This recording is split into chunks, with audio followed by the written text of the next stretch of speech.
तो एपिसोड की शुरुआत में हमें दिखाया जाता है कि उन केकड़ों से डरकर एक जगह बैठ जाती है और वो केकड़े जैसे उस पे हमला करने वाले होते हैं तो वो अपनी आंखें बंद करके उनकी तरफ एक बोतल थ्रो करती है, जिसे देखकर वो सब लोग वहीं पे ही रुक जाते हैं और उस बोतल के अंदर से एक बहुत ही खतरनाक जहरीली गैस निकलती है, जिसकी वजह से वो सब के सब वहीं पर ही बेहोश होकर गिर पड़ते हैं। मगर उस गैस का उन डिसाइपल्स पर कोई भी असर नहीं होता और इतने में वहाँ पे वो मास्टर आकर कहता है कि ये पॉइजन तुम्हारे पास कहाँ से आया है, क्योंकि हमारे पास इस पॉइजन का कोई भी रिकॉर्ड मौजूद नहीं है। ये पॉइजन सच में काफी शानदार है। तो वो कहती है कि असल में ये पॉइजन मेरे सीनियर ने मुझे बना कर दिया है। ये कहने के बाद वो दिल ही दिल में कहती है कि ये क्या कर दिया मैंने।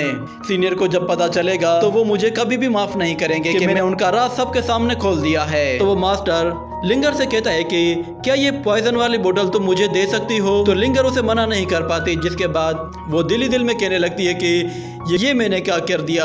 एक तो मैंने सीनियर को एक्सपोज कर दिया है और ऊपर से अब ये बोतल भी मैंने उन्हें दे दी। जिसके बाद अगले सीन में हम लोग शुआन को देखते हैं। वो जर्नल वहाँ पे उसके सामने आ जाता है, जिसे देखकर वो कहती है कि अच्छा तो इन सब के पीछे तुम हो। तो जर्नल कहता है कि हाँ, तुम्हारे फादर ने आज से 100 साल पहले मेरे पूरे मेनलैंड को तबाह कर दिया था, जिसकी वजह से मेरी पूरी फैमिली भी मार दी गई थी, मगर अब मैं तुम्हें मारकर उसका बदला लूंगा। ये सुनकर शुआन कहती है कि ये नामुमकिन है, तुम ऐसा कर ही नहीं सकते। मेरे फादर ने कहा था कि तुम हमारे सबसे वफादार जर्नल हो। मगर युआन किंग कहता है कि अब ये हमारे भरोसे के लायक नहीं रहा। ये कहने के साथ वो उस पर जैसे ही सोर्ड से अटैक करता है तो जर्नल उसका हाथ पकड़कर उस पर घुटने से वार करके उसकी सोर्ड ही उसके गले पे रख देता है। ये देखकर शुआन काफी परेशान हो जाती है और फिर जर्नल युआन किंग से कहता है कि अगर तुम्हारी कोई आखिरी ख्वाहिश है तो बता दो, क्योंकि तुम अब मरने वाले हो। तो युआन किंग कहता है कि हाँ, मेरी एक ख्वाहिश है। वो अपने जूनियर से कहता है कि शुआन, मेरी एक ख्वाहिश है, मैं चाहता हूँ कि मेरी ये ख्वाहिश पूरी कर दो। मैं तुम्हें बचपन से ही पसंद करता हूँ और मैं चाहता था कि हम दोनों अपनी जिंदगी हमेशा साथ गुजारे, इसलिए मैं चाहता हूँ कि अगर हम लोग यहाँ से बच गए तो हम लोग सारी जिंदगी एक साथ ही रहेंगे। मगर शुआन थोड़ी देर सोचती है और फिर कहती है कि नहीं।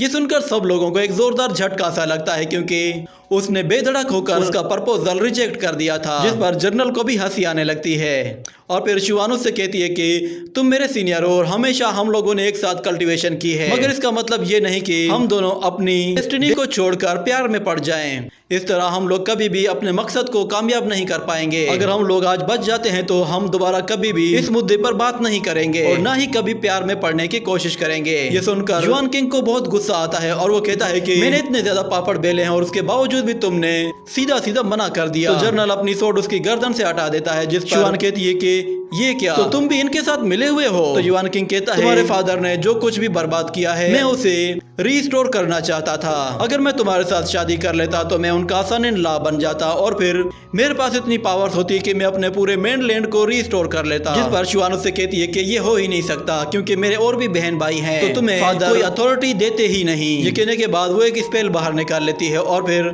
जर्नल तेजी से उस पर हमला करने के लिए आता है, मगर उस पर हमला करने से पहले ही वो वहाँ से टेलीपोर्ट होकर गायब हो जाती है और सीधा चेंग शाओ के ऊपर आ गिरती है। तो चेंग शाओ उसे फौरन से कैच कर लेता है और देखता है कि ये तो शुआन है। और फिर उसे वहाँ पे वो बीटल नजर आता है, जिसे देखकर वो काफी ज्यादा डर जाता है और शुआन को लेकर वहाँ से भाग जाता है, क्योंकि उसे पता था कि ये बीटल जर्नल तक इन्फॉर्मेशन पहुँचा देगा।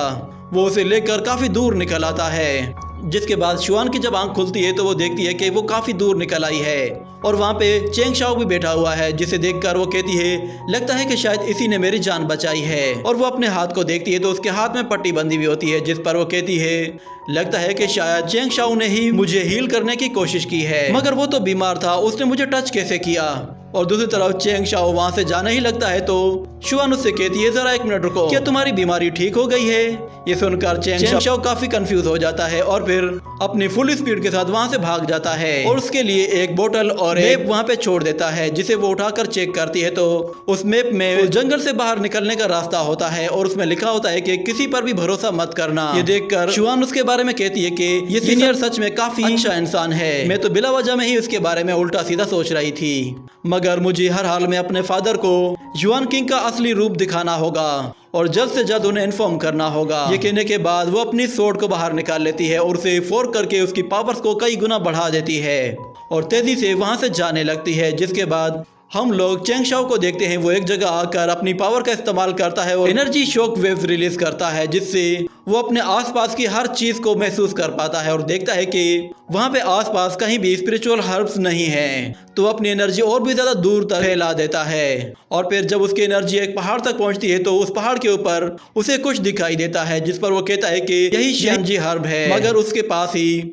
वहाँ पे उसे एक डीमन पाइथन भी नजर आता है। तो वो कहता है कि मुझे संभल कर वहां जाना होगा। मगर इतने में अचानक शुआन वहां से तेजी से गुजरती है और उसके पीछे जर्नल अपने सारे साथियों के साथ हमला कर रहा होता है। ये देखकर चेंग शाओ को झटका सा लगता है और वो कहता है कि ये लड़की मेरी जिंदगी में आई ही क्यों है। इस बेवकूफ को मैंने मैप दिया भी था कि इसे इस रास्ते से नहीं जाना, उसके बावजूद भी ये उल्टी डायरेक्शन पे जा रही है। आखिर इन लड़कियों में सेंस नाम की कोई चीज होती भी है या नहीं। ये सोच सोच कर वो और भी ज्यादा परेशान होता है कि अब मैं करूँ तो क्या करूँ।